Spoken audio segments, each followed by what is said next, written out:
திருச்செந்தூரின் கடலோரத்தில் செந்தில்நாதன் அரசாங்கம் தேடி தேடி வருவோர்க்கெல்லாம் தினமும் கூடும் தெய்வாம்சம்.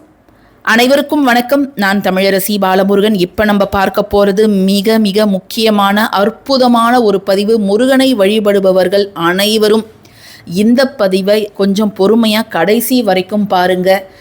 ஏன்னு கேட்டிங்கன்னா, நீங்கள் பல நாள் கேட்டுக்கொண்டிருக்கக்கூடிய ஒரு கேள்விக்கு, உங்களுடைய வேண்டுதலுக்கு, உங்களுடைய குழப்பத்திற்கு ஒரு தீர்வு தரக்கூடிய பதிவாகவும் இது இருக்கலாம்.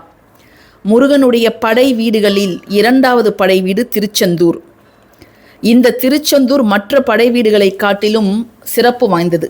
ஏன்னு கேட்டிங்கன்னா, மற்ற படை வீடுகள் எல்லாமே இன்றளவும் மலை மேலோ அல்லது ஒரு சின்ன குன்றின் மேலோ நம்ம பார்க்கலாம். ஆனால் திருச்செந்தூர் கடல் சார்ந்த இடத்துல இருக்குது. என்ன ஒரு கஷ்டம், என்ன ஒரு துன்பம் விடாது என்னை ஒரு கஷ்டம் துரத்தி கொண்டே இருக்கிறது அப்படின்னா, நம்ம எல்லாருமே சொல்லக்கூடிய ஒரு விஷயம் என்ன அப்படின்னு கேட்டிங்கன்னா, கடலில் போய் குளிச்சுட்டு நீ உனக்கு இஷ்டமான ஒரு தெய்வத்தை வழிபாடு செய் அப்படின்னு தான் சொல்லுவாங்க. முக்காவாசி பேர் போகக்கூடிய ஒரு இடம் என்னன்னு கேட்டிங்கன்னா திருச்செந்தூர். அந்த திருச்செந்தூர் கடலில் நீராடி, அங்கே நாழி கிணறு அப்படிங்கிற ஒரு கிணறு இருக்குது, அதுலேயும் நீராடிட்டு முருகனை வழிபாடு செஞ்சுட்டு அவங்க வீட்டுக்கு வந்தாங்கன்னா நிச்சயமாக அவங்களுடைய வாழ்க்கையில் ஒரு மாபெரும் முன்னேற்றத்தை அவங்களால பார்க்க முடியும். இந்த திருச்செந்தூரில் மிக சக்தி வாய்ந்த பன்னீர் இலை விபூதி அப்படிங்கிறது ஒன்று கிடைக்கும்.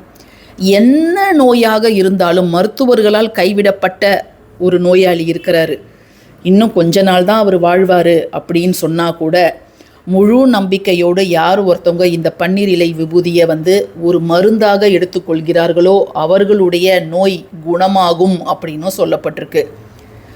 ஆதி சங்கராச்சாரியார் அவருடைய சுப்பிரமணிய புஜங்கத்தில் இந்த தகவலை நமக்கு கொடுத்திருக்கிறார். இன்றளவும் அங்கே அந்த பன்னீர் இலை விபூதி அதை பார்த்தாலே போதும், நோய்கள் எல்லாம் காணாமல் போயிடும் அப்படின்னும் அவர் சொல்லியிருக்கிறாரு. இந்த பதிவில் நம்ம பார்க்க போகிறது, பிரச்சனைகளை பார்த்து பார்த்து நான் நொந்து போயிட்டேன். என்னுடைய உடம்பில் இனி திராணி கிடையாது. நானும் போராடி பார்த்துட்டேன், எவ்வளவோ செஞ்சு பார்த்துட்டேன். என்னுடைய சக்திக்கு என்னெல்லாம் நான் செய்ய முடியுமோ நான் செஞ்சு பார்த்துட்டேன். மக்களாலேயும் என்னை சுற்றி இருக்கக்கூடிய மக்களை நம்பி நான் நிறைய விஷயங்களில் ஏமாந்துருக்கிறேன். கடவுளை வேண்டி நிறைய விஷயங்களை நான் செஞ்சுருக்கிறேன். பட் இருந்தாலும் நான் எதிர்பார்க்கறது எனக்கு கிடைக்கல. ஒரு சில நேரம் யோசித்தா கடவுளை வழிபடுறதே ஒரு முட்டாள்தனமோ அப்படின்னு எனக்கு தோணுது அப்படின்னு நிறைய பேர் புலம்புறத நான் கேட்டிருக்கிறேன். ஆனாலும் நம்பிக்கையை எந்த சந்தர்ப்பத்திலும் நம்ம விட்டுடக்கூடாது. நம்ம ஒவ்வொருத்தரும் வாழ்வதற்கு நம்பிக்கை அப்படிங்கிற ஒரே ஒரு அச்சாணி மட்டும்தான் தேவை. இப்போ கோவிலில் நம்ம கடவுளை பார்க்கிறோம், அது வெறும் கல் தான். பட் ஆனால் கூட்டம் கூட்டமாக லைனில் நின்று மக்கள் போய் அவரை தரிசனம் செய்கிறார்கள். ஏன்னா அவருக்குள்ளார ஒரு சக்தி இருக்குது. அங்கே போயிட்டு வந்தால் என் வாழ்க்கையில் ஒரு திருப்பு முனை இருக்குது அப்படின்னு நம்ம எல்லாருமே நினைக்கிறோம். அதே போல் தான் நம்பிக்கையை விட்டு விடாதீர்கள். அதிசயங்கள் உங்கள் வாழ்க்கையில் எப்போ வேணாலும் நடக்கலாம். அதுவும் முருகனை வழிபடுபவர்கள் வாழ்க்கையில் எப்போ வேணாலும் நடக்கலாம். இப்போ நம்ம பார்க்கக்கூடியது, ஒரு செவ்வாய்க்கிழமை நீங்கள் ஆரம்பிக்க வேண்டிய மிக சக்தி வாய்ந்த ஒரு வழிபாடு. திருச்செந்தூர் முருகனை வேண்டி நாம் இந்த வழிபாட்டை ஆரம்பிக்க போகிறோம். செவ்வாய்க்கிழமைனாலே நமக்கு செவ்வாய் ஹோரை அப்படிங்கிற ஒரு நேரம் தான் ஞாபகம் வரும். ஆனால் இப்போ நான் சொல்லக்கூடிய மிக சக்தி வாய்ந்த அரை மணி நேரம் அப்படிங்கிறது, அந்த நேரத்தோட ரகசியத்தை நீங்கள் தெரிஞ்சுக்கிட்டீங்கன்னா அந்த நேரத்தில் நீங்கள் என்ன செய்தாலும் வெற்றி உங்கள் பக்கம் நிற்கும். அந்த நேரத்தில் நீங்கள் செய்யக்கூடிய பிரார்த்தனைகள், வழிபாடுகள், இல்லை அந்த நேரத்தில் ஒரு நல்ல விஷயத்தை தொடங்குறீங்கன்னா அதை மீண்டும் மீண்டும் செய்யக்கூடிய ஒரு நபராக நீங்கள் மாறுவீர்கள். அப்படி என்ன நேரம் அப்படின்னு கேட்டிங்கன்னா, செவ்வாய்க்கிழமை மதியம் 1 மணிலிருந்து 1:30 மணி வரை இருக்கக்கூடிய அந்த அரை மணி நேரம். 1 மணி டு 2 மணி செவ்வாய் ஹோரை. பட் ஆனால் நம்ம அந்த முழு 1 மணி நேரத்தையும் சொல்லலை, 1 மணிலேருந்து 1:30 மணி வரைக்கும் தான். ஏன்னு கேட்டிங்கன்னா, அந்த அரை மணி நேரம் செவ்வாய் ஹோரையும் இருக்கும், செவ்வாய்க்கிழமையில் வரக்கூடிய குளிகை நேரமும் இருக்கும். குளிகை நேரம் அப்படிங்கிறது செவ்வாய்க்கிழமை 12லேருந்து 1:30 மணி இருக்கக்கூடிய அந்த 1:30 மணி நேரம் தான் குளிகை நேரம் அப்படிங்கிறது. ஸோ அந்த அரை மணி நேரம் 1லேருந்து 1:30 மணி வரை இருக்கக்கூடிய அந்த அரை மணி நேரத்தை நம்ம நல்ல விதத்தில் பயன்படுத்திக்கிட்டோம்னா நிச்சயமாக கடன் சார்ந்த பிரச்சனைகள், நோய் சார்ந்த பிரச்சனைகள், வழக்கு, அதே போல் எதிரி தொல்லை, இடம் நிலம் இதை சார்ந்த பிரச்சனைகள், சகோதரர்களுக்கிடையே இருக்கக்கூடிய பிரச்சனைகள், இவை எல்லாமே தீருங்க. இப்போது நம்ம நாளைக்கு என்ன செய்யணும் அப்படின்னு கேட்டிங்கன்னா, நீங்கள் செய்ய வேண்டியதெல்லாம் ஒரு வெள்ளை கலர் பேப்பர், 4 மூலையிலையும் நீங்கள் மஞ்சள் குங்குமம் வச்சுடுங்க. இது எல்லாத்தையும் நீங்கள் 1 மணிலேருந்து 1:30 மணி அந்த நேரத்தில் தான் செய்யணும். ஆண்களும் செய்யலாம், பெண்களும் செய்யலாம்.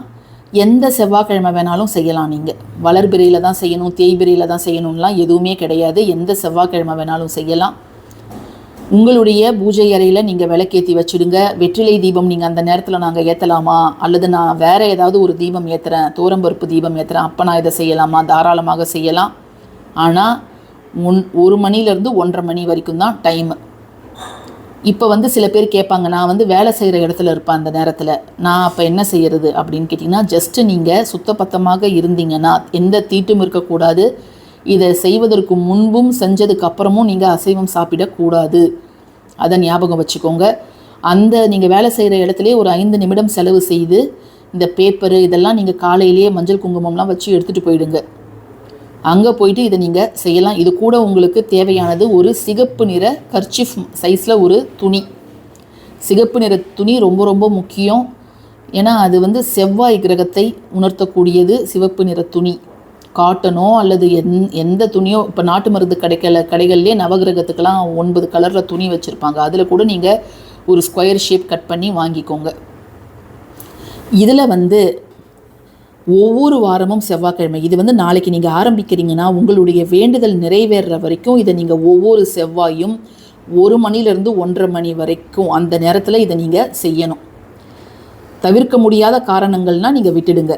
மற்ற செவ்வாய்க்கிழமையெல்லாம் நீங்கள் அவசியம் செய்யுங்க. என்ன செய்யணும், திருச்செந்தூர் முருகனே துணை அப்படிங்கிறத எழுதிட்டு உங்களுடைய வேண்டுதல் என்ன, சொந்த வீடு வேண்டும் அப்படின்னு எழுதிட்டு ₹1 நாணயமும் நீங்கள் வச்சு இதை மடிச்சிடுங்க. மடித்து இந்த ₹1 நாணயத்தையும் இதோடு வச்சுட்டு அந்த சிகப்பு துணியில் ஒரு முடிச்சு மாதிரி போட்டுடுங்க. சரிங்களா? திரும்ப அடுத்த செவ்வாய்க்கிழமை 2 அப்படின்னு நம்பர் போட்டு திருச்செந்தூர் முருகனே துணை சொந்த வீடு வேண்டும் அப்படின்னு சொல்லிட்டு இன்னும் ₹1 நீங்கள் வைக்கணும். ஸோ இதை மாதிரி நீங்கள் எத்தனை வாரத்துக்கு உங்களால் செய்ய முடியுதோ நீங்கள் செஞ்சுக்கிட்டே இருங்க. இதை செய்யும் பொழுதே அதற்கான அறிகுறிகள் உங்களுக்கு தென்படும். இதை மட்டும் செஞ்சுட்டு வீடு கட்டுறதுக்கு தேவையான ஒரு முயற்சியும் நீங்கள் எடுக்காமல் இருந்தால் தானாக எதுவும் நடக்காது. ஸோ நீங்கள் அதற்கான முயற்சி நீங்கள் எடுத்துக்கிட்டு இருக்கணும். அப்போ தான் கடவுளும் உங்களுக்கு துணை புரிவார். நான் எதுவுமே செய்ய மாட்டேன், இதை மட்டும் செய்வேன், முருகன் எனக்கு ஒரு வீடு கட்டி கொடுக்கணும் அப்படின்னு நீங்கள் நினச்சிங்கன்னா அது நடக்கவே நடக்காது. ஸோ உங்களால் ஆன முயற்சிகளை போட்டால்தான் கடவுள் உங்களுக்கும் அருள் தருவார். உழைப்பவர்களை தான் கடவுளுக்கு பிடிக்கும். அதனால் நீங்கள் கூடுமான அளவு உங்களால் எவ்வளோ முயற்சி போட முடியுமோ அவ்வளோ முயற்சியை நீங்கள் போடுங்க. அந்த ஒரு வேண்டுதல் நிறைவேற போகுது அல்லது நிறைவேறிடுச்சு அப்படின்னா நீங்கள் இந்த காசுகளை உங்கள் வீட்டுக்கு அருகில் இருக்கக்கூடிய முருகன் கோவில் உண்டியலோ அல்லது ஏதாவது ஒரு படை வீடுக்கு போக முடியும்னா அங்கே போய் நீங்கள் போடலாம். இந்த பேப்பரை நீங்கள் உங்களுடைய டாக்குமெண்ட்லாம் வைப்பீங்கள்ல, முக்கியமான பத்திரங்கள்லாம் வைப்பீங்கள்ல, இல்லை நகை வைப்பீங்கள்ல, அந்த இடத்துல இந்த பேப்பரை நீங்கள் வச்சுக்கோங்க. ஏன்னா இது உங்களுடைய வேண்டுதலால் கிடைத்த ஒரு விஷயம். இது எப்பொழுதும் உங்கள் கூட இருக்கணும். உங்களுக்கு ஒரு மன தைரியத்தை கொடுக்கக்கூடிய ஒரு காகிதம் இது. இவ்வளோதாங்க நீங்கள் செய்யணும். ஒரு வாரமும் ₹1 குறைந்தபட்சம் ₹1 வைக்கணும். அதிகபட்சம் நீங்கள் 11, 51 எது வேணாலும் வைக்கலாம். இதை நீங்கள் உங்களுக்கு கன்வீனியன்ட்டான லாங்குவேஜில் நீங்கள் எழுதிக்கோங்க. என்ன கலர் பேனா வேணாலும் நீங்கள் எழுதிக்கலாம். சிகப்பு ரொம்ப பெஸ்ட்டு. இந்த பதிவு உங்களுக்கு பிடிச்சிருந்ததுன்னா கட்டாயமாக லைக் பண்ணுங்கள், எல்லாருக்கும் ஷேர் பண்ணுங்கள். தேங்க்யூ ஃபார் வாட்சிங் திஸ் வீடியோ. நன்றி.